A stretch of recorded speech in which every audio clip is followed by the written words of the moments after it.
기도하겠습니다. 우리가 스스로 행위를 조사하고 여호와께로 돌아가자. 마음과 손을 아울러 하늘에 계신 하나님께 들자.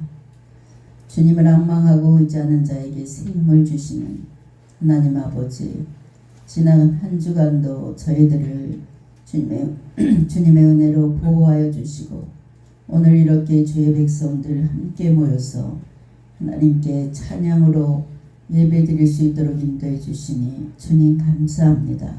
사랑의 하나님, 이 시간 하나님의 자녀라고 자부하면서도 하나님을 온전히 섬기지 못하고 죄악 속에서 방황하고 보정과 불의와 불신과 갈등 속에서 흔들리는 믿음으로 주님 앞에 설 때가 너무나 많았음을 이 시간 고백합니다. 사랑의 주님, 저희들을 불쌍히 보시고 공유를 베풀어 주시고 온전한 믿음의 반석 위에 세워 주시옵소서. 사랑의 하나님, 이 나라 이 민족을 보호하여 주시고 공률이 여겨 주시옵소서. 먼저 모든 제사장들과 유정자들이 하나님의 뜻을 바로 알 수 있도록 주님 도와주시고 하나님을 두려워하는 마음으로 아버지 자기에게 주어진 사명을 감당하게 주님 도와 주시옵소서. 아버지, 저희들 믿는 자들이 기도로 이 나라를 지킬 수 있도록 주님 함께하여 주시사 안전하고 평화가 넘치는 나라로 회복시켜 주시옵소서. 이 시간도 말씀으로 영육을 풍요롭게 주님 도와주시고 새 힘을 공급하여 주시옵소서. 감사드리며 우리 주 예수님의 이름으로 기도했습니다. 아멘. 할렐루야. 오늘 말씀은 기적의 비밀이란 말씀으로 은혜를 나누겠습니다. 우리가 이제 벌써 이달이 올 한 해를 마무리하는 그런 마지막 달입니다. 이제 지금까지 하나님께서 우리를 도와주시고 또 여러 가지 신앙의 결실을 맺게 하신 하나님께 우리가 늘 감사하는 마음으로 살아야 되겠습니다. 이처럼 우리가 하나님께 감사해야 하는 것은 받은 바 은혜에 대한 당연한 보답이기도 하지만 더 나아가서 그것은 우리의 삶의 생명력과 축복과 기쁨과 행복을 더욱더 넘치게 하기 때문입니다. 제2차 세전 때 악명 높았던 그 나치의 유대 수용소가 있었습니다. 어떻게 같은 인간끼리 그렇게 잔인하게 정말 사람을 죽이고 폭행할 수 있을까? 수많은 사람들이 열악한 환경 가운데서 고문을 받고 죽어갔습니다.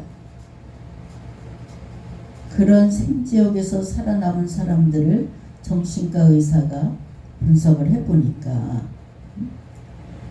그 사람들이 살아남을 수 있는 그 이유가 감사하는 마음으로 하루하루를 살았기 때문이다. 이런 결과가 나왔습니다. 우리는 그런 생지역 속에서 무슨 감사할 일이 있을까 의문이 들기도 합니다.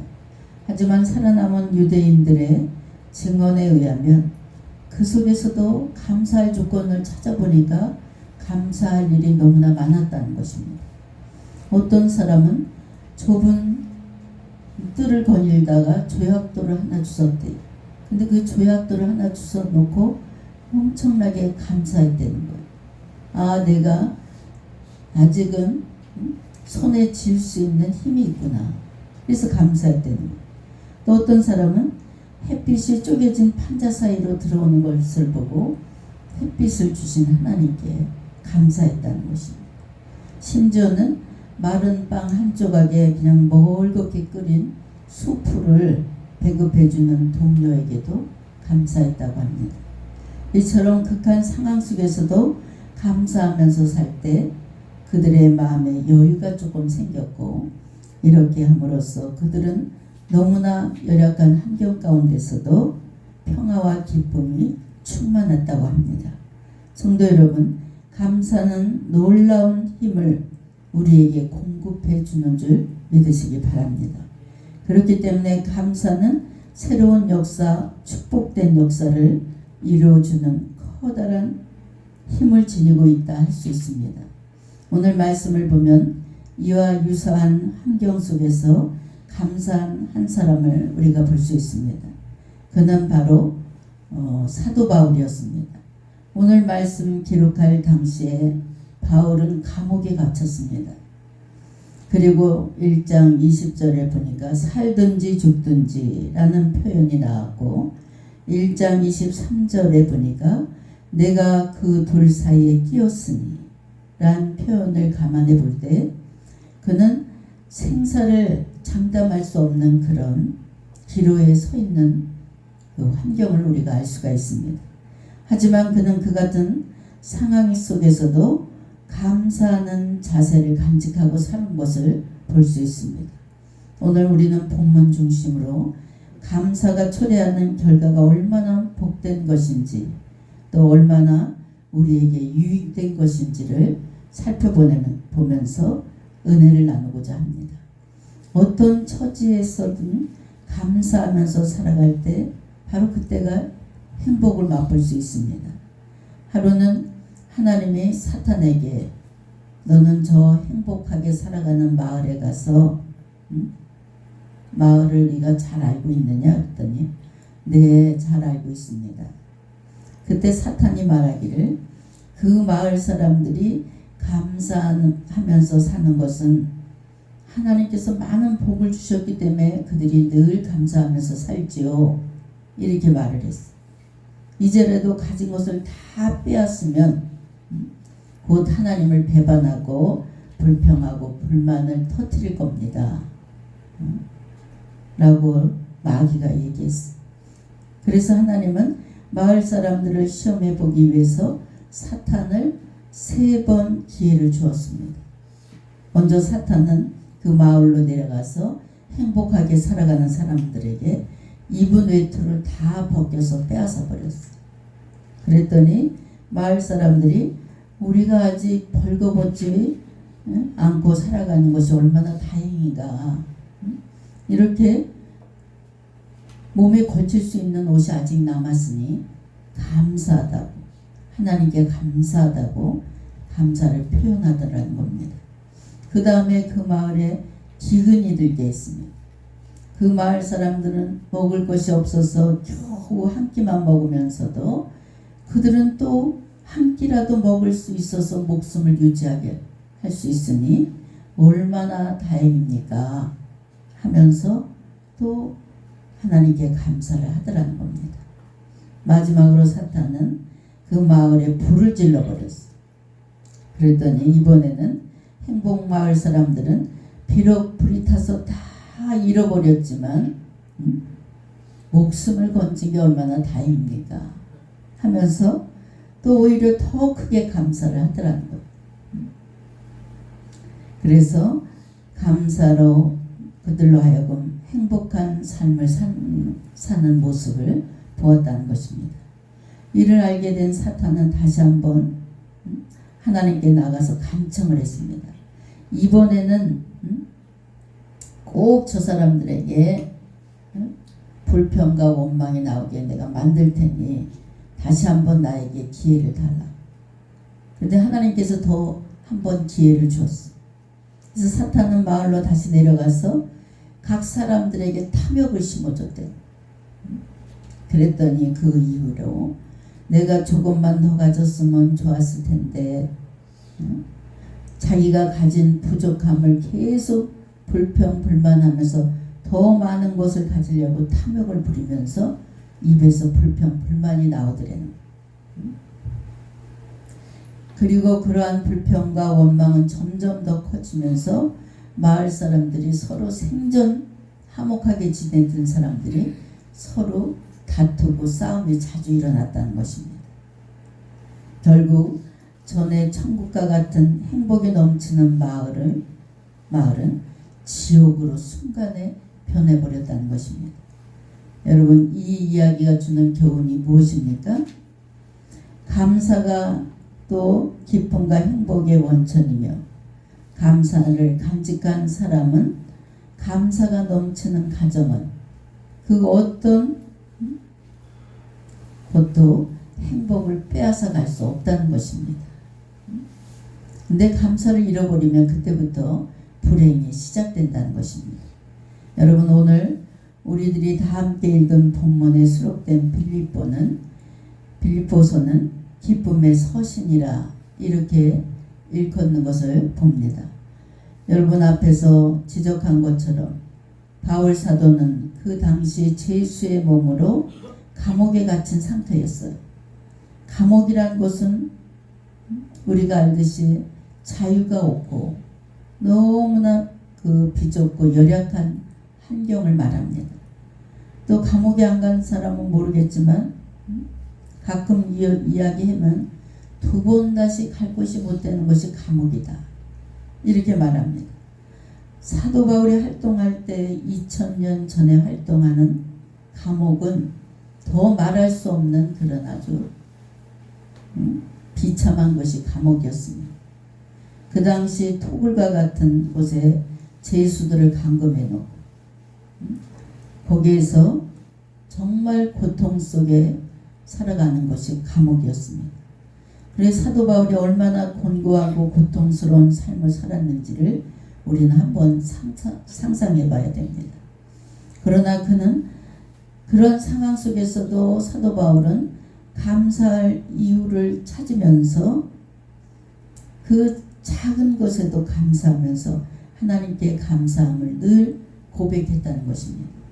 여러분, 우리가 지금 보는 빌립보서 1장 부분을 보면 1장 1절로 2절에 서신을 보면 빌립보 교회에 보내면서 그들 모두에게 문안 인사를 하는 내용이 나옵니다. 그리고 이어지는 1장 3절에 보면 서신의 본격적인 기록, 목적이나 이유의 내용이 나옵니다. 또 1장 3절을 다시 한번 보면 여기서 사도 바울은 내가 너희를 생각할 때 나의 하나님께 감사하며 라면서 증언합니다. 여러분, 이 서신을 기록하면서 사도 바울은 처음으로 내뱉은 말이 무슨 말입니까? 여전히 하나님께 감사한다고 고백하는 것을 볼 수 있습니다. 본서에 기뻐한다는 고백, 기뻐하라는 권면이 무려 12번이나 나옵니다. 이러한 사실에 대해서 사도 바울은 고난 중에서도 감사가 터져 나오는 기쁨을 가능케 한다고 증언하고 있습니다. 참으로 감사는 우리로 하여금 어떤 형편에서든지 어떤 상황에서든지 기쁨의 삶, 행복한 삶을 살게 해주는 것이 바로 감사인 줄 믿으시기 바랍니다. 여러분, 아무리 많은 것을 가지고 있다 할지라도, 아무리 편안한 삶을 산다고 할지라도 내 내면 속에 감사가 없다면 그 입술에서 원망과 불평이 터져 나오게 돼 있습니다. 그러나 감사하는 자, 감사가 생활화되어 있는 사람은 환경과 형편을 뛰어넘어서 항상 행복을 찾게 되어 있고 어떤 상황 속에서도 기쁨을 간직하면서 살아가게 되는 것을 볼 수 있습니다. 그러므로 진정 행복한 삶, 기쁨이 넘치는 삶을 살아가기 바란다면 먼저 늘 하루에도 12번씩 넘게 감사가 입에 배어있는 여러분 되시기 바랍니다.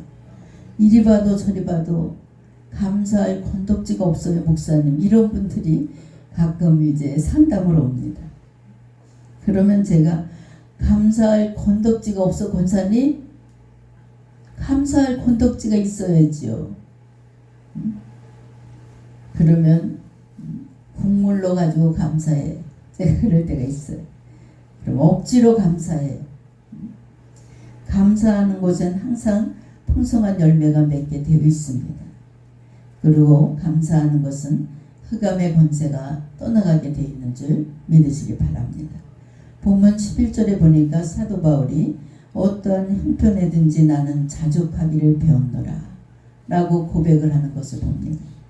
참으로 인상적인 고백이 아닐 수가 없어요. 여기서 자족이란 말은 환경과 상관없이 스스로 만족할 줄 아는 자기 충족감을 의미합니다. 그런 사람은 높은 위치에 있다고 할지라도, 교만하거나 낮은 데 있다고 할지라도 비굴해하지 않는다는 것입니다. 웬만한 풍파에도 끄떡하지 않는다는 것이. 그로 인해서 어떤 유혹이나 시련도 거뜬히 극복할 수 있다는 것입니다. 결국 바울의 고백은 그가 성숙한 믿음과 인격의 소유자였음을 오늘 성경에서도 증언하고 있습니다. 그는 2000년 동안 예수님 다음으로 그를 사도 바울을 닮고 싶어하는 그런 성도들이 너무나 많았다고 합니다. 성숙의 개념은 어린아이를 살펴보면 아주 쉽게 알 수가 있어요. 철 모르는 어린아이들은 부모에 대한 그렇게 고마움을 잘 모르기 때문에, 은혜를 모르기 때문에 늘 그들이 그 은혜가 얼마나 큰지 모릅니다. 감사할 줄 모릅니다. 부모님의 은혜에 감사할 줄 모릅니다. 그리고 자기의 욕망이 채워지지 않으면 불평불만을 토하면서 아주 쉽게 울어대는 것을 볼 수 있어요. 한마디로 인내할 줄 모릅니다. 그리고 계속해서 줄 때까지 부모를 졸라댑니다. 마찬가지로 아직 성숙되지 못한 성도일수록 하나님께 대한 감사를 모르고 신앙생활을 합니다. 그들은 왜 무엇을 감사해야 되는지를 잘 모르고 신앙생활을 합니다. 그리고 자신들이 어려움에 처하게 되면 쉽게 하나님을 원망합니다.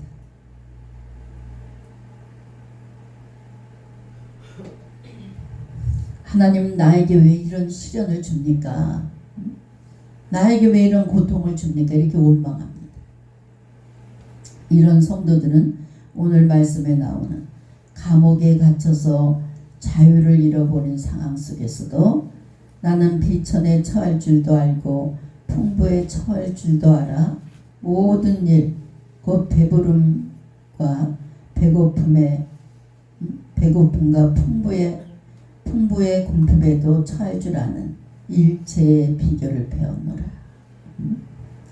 이렇게 증언하는 사도 바울을 다시 한번 묵상해 보시기 바랍니다. 성도 여러분, 이러한 단계까지 여러분의 신앙도 성숙한 신앙이 되시길 주의 이름으로 축원합니다. 신앙의 연조, 직분 이런 거 따지지 마세요. 나는 장로인데 자랑할 필요 없습니다. 어떤 환경과 어려움 속에서도 하나님을 얼마만큼 경외하냐, 하나님께 얼마나 감사하는 마음을 가지고 신앙생활하냐, 이것이 바로 신앙의 인격자인 줄 믿으시기 바랍니다. 저는 상담을 통해서 많은 경험을 하게 됩니다. 우리가 살아가는데 제일 필요한 것이 무엇입니까? 돈입니다. 어떤 사업에 생활의 보탬이 되기 위해서 또 돈을 가지고 투자도 하고 열심히 돈을 벌려고 애를 씁니다. 근데 제가 상담할 때 보면 딱 인생의 문제는 딱 세 가지로 많이 상담하는 것을 볼 수 있어요. 제일 큰 문제가 돈 문제, 두 번째 문제가 사람 문제, 세 번째 문제가 자녀 문제입니다. 이 세 가지 문제를 가지고 계속 수많은 성도들이 상담을 오게 됩니다. 근데 제가 지금도 기억에 남는 상담이 하나 있어요. 어떤 권사님이 정말 자기 일평생 모은 돈이라는 거예요. 1억을 이렇게 보니까 참 투자 가치가 있는 것 같아요. 자기네 교회 집사님한테. 그래서 베트남 사업에 1억을 묻지도 따지지도 않고 그 집사님을 그 회사에 투자를 해줬대요. 근데 7년이 돼도 돈이 나올 생각을 안 하고 한 푼도 받아보질 않았대요. 그러니까 뭐예요? 그 집사님하고 이 권사님하고 7년째 걸프 전쟁을 하고 있는. 이 권사님은 도대체 원돈이라도 돌려달라고 악을 써도 줄 생각도 안 하고.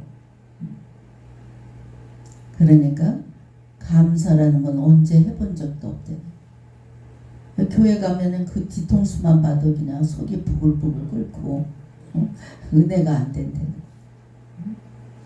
그래서 저한테 답답하다고 원금이라도 찾을 수 있을까 이렇게 상담을 했어. 근데 자기가 권사님인데도 자기가 그렇게 욕을 잘하는 사람인지 몰랐대. 그냥 막 쌍욕이 막 나온대. 그래서 제가 이런 얘기를 해줬어요. 그 사람을 위해서, 그 집사를 위해서 단 한 번이라도 진심으로 잘 되기를 하나님께 기도해라. 정말 하나님의 은혜 가운데 받을 수 있게 이렇게 그 사람에게 간절한 간구의 기도를 해줘봐라. 하나님, 그 집사님이 축복의 문을 열어달라고 이렇게 기도해라. 욕을 하고 싸울 동안 그냥 침묵하고 기도를 해보라 그랬어. 그리고 또 돈 빌린 사람은 정말 무슨 욕을 먹든지 그냥 겸손하게 고개 숙이고 다 내 잘못으로 생각하고 이렇게 서로가 서로를 위해서 기도하다 보면 모든 문제를 하나님께서 풀어주실 거라고. 그게 굉장히 힘든 일이라는 거예요. 보면 벌써 불이 나는데 어떻게 그러냐. 그래서 그게 이루어지면 그때 돈을 받을 수 있게 됩니다. 이렇게 상담을 해준 적이 있습니다. 여러분, 어떤 환경 속에서든지 감사하면서 신앙의 인격제를 세울 때 그때 문제가 풀리고 그때 축복의 열매가 맺게 되는 줄 믿으시기 바랍니다. 본문 11절 12절을 보면 사도 바울은 하나님이 베푸신 은혜에 감사하며 어떤 상황 속에서도 자족한다고 이야기하고 있습니다. 그리고 이에 이어서 제시되는 13절을 보면 내게 능력 주시는 자 안에서 내가 모든 일을 할 수 있느니라 라는 고백이 나오는데, 이는 그가 능한 삶, 가치 있는 삶을 살게 되었음을 나타내는 그런 표현입니다. 여러분, 이 세상에 가장 가치 있는 삶이 무엇이라고 생각합니까? 하나님께서 나에게 맡기신 일을 감당하는 것처럼 유익하고 가치 있는 일은 없습니다. 여러분, 내게 능력 주시면 우리는 못 해낼 것이 없습니다. 하나님께서 여러분의 자신에게 주신 달란트가 다 있습니다. 그 분야에서 하나님께 영광을 돌리게 되다 보면, 하나님의 영광을 위한 삶을 살다 보면 지혜를 주시고 능력을 주시는 줄 믿으시기 바랍니다. 세상에서도 높은 자리에 앉으려고 보면 얼마나 많은 노력을 해야 높은 자리에 올라가겠습니까? 남들 다 자는데 그냥 같이 푹 자고 남들이 노력할 때 그냥 빈둥빈둥 논다면 무슨 성공의 자리에 가겠습니까? 세상 일도 그렇지만 하나님께서 내게 주신 일도 소홀히 생각하지 마시기 바랍니다. 그 분야에서 끊임없는 노력을 해야 됩니다. 감사함으로 한번 일해보세요. 하나님께서는 감사하는 이, 자족하는 이에게 하나님께서 더 큰 능력을 부어주시는 줄 믿습니다. 그리고 그에게 하나님의 일을 또한 맡기십니다. 오늘 말씀에서 사도 바울이 고백하는 내게 능력 주시는 자 안에서 내가 모든 일을 할 수 있느니라. 이 말은 하나님께서 자신에게 능력을 주신다는 말입니다. 자신에게 확실한 사명이 있다는 것을 고백하는 내용이기도 합니다. 그리고 하나님의 능력으로 자신에게 맡겨진 사명을 충분히 감당해 왔고 감당할 수 있다는 사도 바울의 고백입니다. 여러분, 사도 바울처럼 하나님의 능력을 공급받으면서 하나님께서 맡겨진 일을 바로 알고 그 일을 성실하고 온전하게 감당할 수 있는 온전한 믿음의 사람이 되시길 주의 이름으로 축원합니다. 그렇다면 어떤 상황 속에서도 감사할 줄 알고 감사하면서 자족하는 것을 배울 수 있다는 것입니다. 이사야 40장 31절에 오직 여호와를 앙망하는 자는 새 힘을 얻으리니 독수리가 날개치며 올라감 같을 것이요 다른 박질하여도 곤비하지 아니하겠고 걸어가도 피곤치 아니하리로다. 여러분, 능력 있고 가치 있는 삶을 살아갈 수 있는 여러분이 되시길 주의 이름으로 축원합니다. 주어진 삶에 무조건 감사하세요. 우리 하나님께서 주시는 힘과 능력으로 우리는 살아가는 것입니다. 내 힘으로 사업을 하려다 보니까 힘들고 내게 있는 생각대로 내게 있는 지혜대로 공부를 하려고 하니까 힘든 겁니다. 내 힘과 내 능력, 내 지혜를 주님께 맡기고 어떤 환경 속에서도 하나님께서 주신 작은 것에 감사하면서 하나님의 능력을 공급받는 그런 삶을 살아갈 수 있는 여러분 되시기 바랍니다. 하나님께서 나에게 내게 개입해 주지 않으면 난 아무것도 할 수 없어. 이것이 여러분의 고백이 돼야 돼. 여리고 집회 하다 보면 각 교회 사역자들이 많이 옵니다. 또 어떤 때는 목사님들도 많이 옵니다. 근데 이렇게 보면 저분이 평신동과 목사님인가 잘 구별 안 될 때가 있어. 어떤 분들은 그냥 교회 안에서 준 직분에 기부수를 하고 들어오는 분들이 있어. 제가 상담하면서 어떤 목사님한테 깜짝 놀랐어. 상담을 하다 이렇게 보니까 들어오자마자 핸드폰 탁 넣어요. 자, 목사님, 김한나 목사님, 네. 지금부터 상담하는 걸 녹음하겠습니다. 아니, 녹음을 왜 하세요?